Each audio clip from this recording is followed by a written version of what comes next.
हमारी आन है, इसलिए हमें इस पे अभिमान है। आदरणीय प्रधानाचार्य महोदय, शिक्षक वर्ग एवं मेरे सहपाठी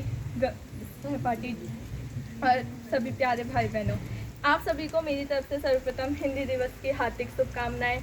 आप सभी जानते हैं कि आज हम यहाँ हिंदी दिवस बनाने एकत्रित हुए हैं। हिंदी हमारी मातृभाषा है।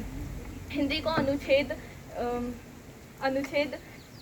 343 में रखा गया है और इसको अनुसूची 8 में भी इसका वर्णन है। अनुसूची 8 में सभी भाषाओं का वर्णन है, साथ में इसमें हिंदी का वर्णन भी है। हिंदी जब हमारे देश की बैठक हुई थी सन 1949 में, तब उन्होंने यह बात रखी कि हमें हिंदी को भी महत्व देना चाहिए। उस पर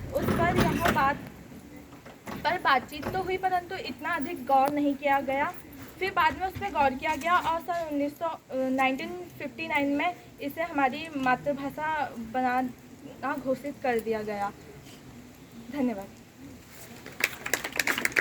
चलिए, बहुत बहुत धन्यवाद। और अब हम आमंत्रित कर रहे हैं अपने विद्यालय के सबसे वरिष्ठ शिक्षक साथी, जो सौभाग्य से हिंदी के शिक्षक हैं, और तालियों का गड़गड़ाहट बता रही है कि आवाज़ जोशी जी के लिए आमंत्रण है। तो जोशी जी मंच पर आएँ और अपनी बात को कहने का कष्ट करेंगे। श्रीमान जोशी जी।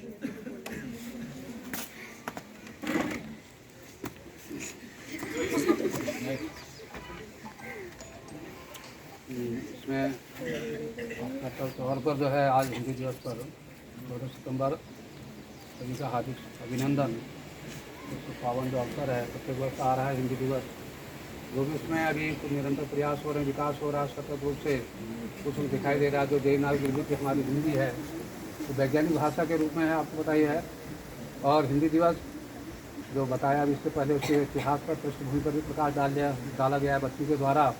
काफ़ी थोड़ा बहुत जानकारी उन्होंने उस साल को माता में ग्रहण की है, वह भी काफ़ी प्रशंसनीय हैं। इन बच्चों ने भी यहाँ पर कुछ कथन यहाँ पर प्रेषित किए हैं, यहाँ पर प्रकट किए हैं, अभिव्यक्त किए हैं।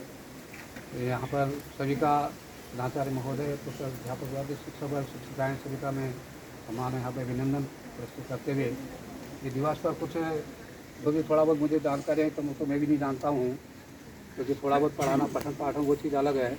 हिंदी के इतिहास और उसके कालक्रम वो चीज़ कई, इसके अंदर जो गहराइयाँ हैं वो बहुत सागर है, उसमें मोटी और स्थितियाँ बहुत बिखरी पड़ी हैं। उन सबको ढूंढना हमारे जो बस का है, या हमारे उससे मर्यादा से थोड़ा बाहर ही है।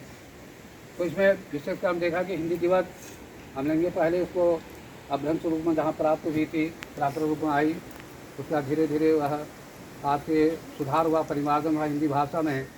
रासो ग्रंथ उसमें के जो आदिकाल के आपके उसमें रचनाएँ हुई हैं, वो सब भ्रंश भाषा में हुई, जो कि समझने के योग्य स्पष्ट नहीं थी। जनभाषा की सामान्य क्षमता से, समझने की शक्ति से थोड़ा दूर थी काफ़ी। लेकिन वहीं रासो ग्रंथ परंपरा में आपको रासो ग्रंथ उसमें लिखे गए जो भी हैं, यहाँ आदिकाल जिसको आप चारण काल, भाट काल, अभ्रंश काल, सामंत काल और अन्य नामों से भी उससे पुकारा जाता है, सिद्ध काल। वहीं रासो ग्रंथ उसमें लिखे गए जो वीर से युक्त आला उदर की कहानी आप सुनेंगे, उसमें चंद्रवर्दाय के लिखेंगे आप पृथ्वीराज चौहान का, यहाँ पर वहाँ पृथ्वीराज रासो ग्रंथ आया। उसमें आते आते उसमें कुछ आगे भक्ति काल में चला गया, फिर धीरे धीरे वह कालक्रम जहाँ पर आज मीरा, सूर, तुलसी इत्यादि कवियों ने यहाँ पर जन्म लिया है, और रीति काल के अंतर्गत आया फिर वहाँ। और उसमें जो है रीति सिद्ध, रीति मुक्त और रीति बद्ध काव्य 3 प्रकार के लिखे गए। रस छंद अलंकारों की भरमार उस युग में रही, इस रीत काव्य को स्वर्ण युग कहा गया। यहाँ हिंदी साहित्य का घनानंद देव पद्माकर और आपके बहुत से इसमें कवि घना इत्यादि केशवदास उस युग में आया। आधुनिक काल चला, वहाँ अनेक युगों में उसको बांट दिया गया। उसके आधुनिक गद्य में भी उपन्यास के क्षेत्र में गए, प्रेमचंद जी, यहाँ प्रसाद युग। तो इस प्रकार के नई कहानी, नई कविता, प्रगतिवाद, प्रयोगवाद धारा, ये कालक्रम हिंदी के आगे से चलता रहा। एक मुख्य समस्या हिंदी को अब तक राष्ट्रभाषा क्यों स्थान प्राप्त नहीं हुआ, क्यों दर्जा प्राप्त नहीं हुआ, जो केवल राजभाषा या हमारे यहाँ तक सीमित रह गई है। भारतेंदु ने भी कहा, आपके हरिशन ने, जैसा आप पढ़ते भी हैं पुस्तक में, कि निज भाषा उन्नति है, सब उन्नति को मूल, बिनु निज भाषा ज्ञान के हिटत ने मिटत ने ही तो सूल।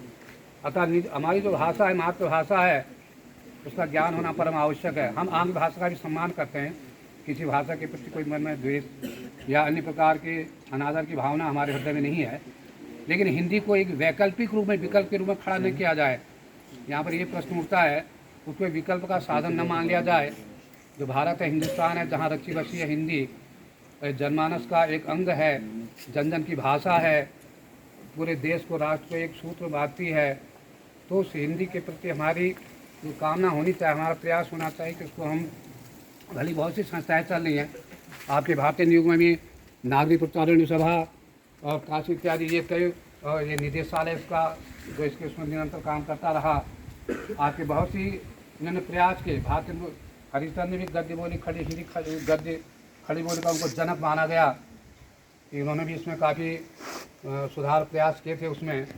तो लगातार चलते चलते हिंदी राष्ट्रभाषा के पद पर अभी उससे थोड़ा काफ़ी दूर है, क्योंकि जब तक सभी प्रांत मिल कर के और अहिंदीवासी जो लोग हैं, जो हिंदी को नहीं चाहते या नहीं पुकारना चाहते या उसको व्यवहार आचरण में नहीं लाना चाहते, वो जब तक इसका तिरस्कार, इसका विरोध करना बंद न कर दें, तब तक वह एक मुख्य जो उसका आयाम है, जहाँ अस्तित्व है उसका बनना है, वह उस स्थान पर पहुँचने में थोड़ा उसको समय लगेगा। और वह हम कहेंगे कि वह निरंतर प्रयास जारी रहे कि सभी का, पूरे भारतवर्ष में एक सूत्र, अगर भाषा को एक बोली में बोल दिया जाए कि हिंदी ही हमारी राष्ट्रभाषा हो, राजभाषा तक ही सीमित न रहे या मातृभाषा तक हम उसको न पुकारें, कि राष्ट्रभाषा प्रत्येक व्यक्ति की भाषा को राष्ट्रभाषा कहा जाएगा।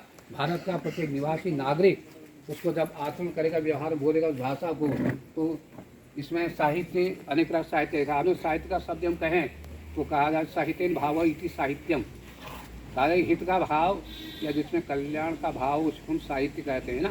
तो ये साहित्य के रूप में भी, अब आंग्ल, वैसे साहित्य तीनों भाग बांट लेते हैं, हिंदी साहित्य, आंग्ल भाषा का या अंग्रेजी अन्य प्रकार साहित्य भी हो सकते हैं, लेकिन विशेष हिंदी साहित्य के अंतर्गत ही बात करते हैं हम।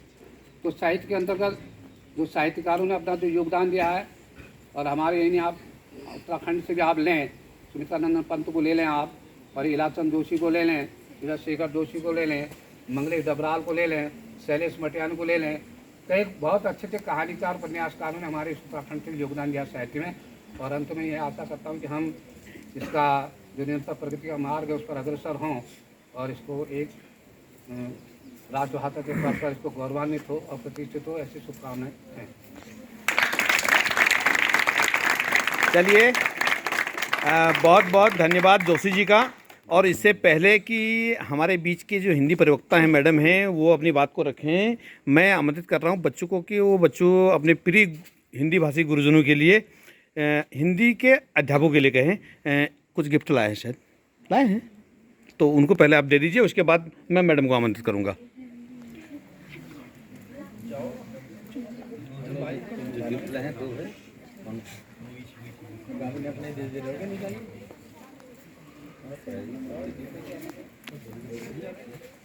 बहुत बढ़िया। दोनों गुरुजी और मैडम यहाँ पे आ जाओ, यहाँ पे आ जाओ, हाँ, यहाँ पे आ जाओ, अरे आप इधर आ जाओ। ठीक है, हिंदी। और ये बच्चे जो है पुरस्कृत कर रहे हैं, पुरस्कृत कर बच्चे अपने गुरुजनों का सम्मान करते हुए, हिंदी का दिन है, और ये प्रवक्ता हिंदी मैडम, और वो हमारे जोशी जी हैं, शायद आप हिंदी। बहुत बहुत बधाई और धन्यवाद। और मैडम जानकी मैम, ये प्रवक्ता हिंदी। Okay, thank you. अब यहीं और अब अंत में केवल 15 मिनट शेष हैं अब। तो मैडम बोल रहे हैं अभी, आप चिंता ना करें, मैडम है। मैडम को मैं आमंत्रित कर रहा हूँ कि वो अपनी बात को रखेंगे आज हिंदी दिवस के अवसर पर, और उसके बाद अंत में फिर हमारे प्रधानाचार्य महोदय बसनाल जी अपनी बात को रखेंगे, और उसके साथ ही हम फिर समापन कर देंगे। प्रधानाचार्य महोदय, शिक्षक शिक्षिकाएं तथा मेरे विद्यालय के कर्मचारी वर्ग, जैसे कि आप सभी जानते हैं, आज 14 सितंबर हिंदी दिवस मनाया जाता है। हिंदी दिवस स्वतंत्रता के बाद, आज़ादी के बाद दो वर्ष बाद 1958 में इसको राजभाषा घोषित की गई थी। ये सभी सर लोगों ने, बच्चों ने सभी यहाँ पर व्यक्त कर दिया और बता भी दिया है आपको, लेकिन फिर भी इसमें थोड़ा हिंदी भाषा एक ऐसी चीज़ है, हमारी एकता को एक सूत्र में पिरो के रखती है, और हमें अब बात यह है कि हिंदी दिवस क्यों मनाया जाता है। हिंदी दिवस इसलिए मनाया जाता है कि पूरा देश में हिंदी भाषा को बढ़ावा देने के लिए, इसका महत्व बढ़ाने के लिए, इसको आगे बढ़ाने के लिए हिंदी दिवस मनाया जाता है। और राष्ट्रपिता महात्मा गांधी ने भी इसको जनमानस की भाषा कहा है। और इस दिन श्री राजेंद्र सिंह, महाकवि राजेंद्र सिंह जी की भी जयंती मनाई जाती है। और क्या कहते हैं, इसमें बहुत कुछ देखने को मिलता है, संस्कृति, उपन्यास, वेद, उपनिषद, कई चीज़ें हम इसमें समेटी हुई इस भाषा में है।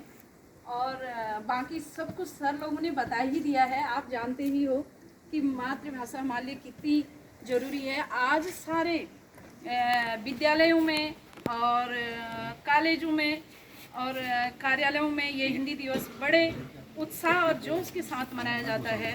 और हमें भी अपनी मातृभाषा का इसी तरह प्रचार प्रसार देश के कोने कोने में करना चाहिए। और जहाँ भी जाते हैं अपनी मातृभाषा को कभी नहीं भूलना चाहिए। और इसी के साथ मैं अपनी वाणी को, और सबसे पहले अभी फिर और दोबारा एक बार आपको हिंदी दिवस की ढेर सारी बधाइयाँ।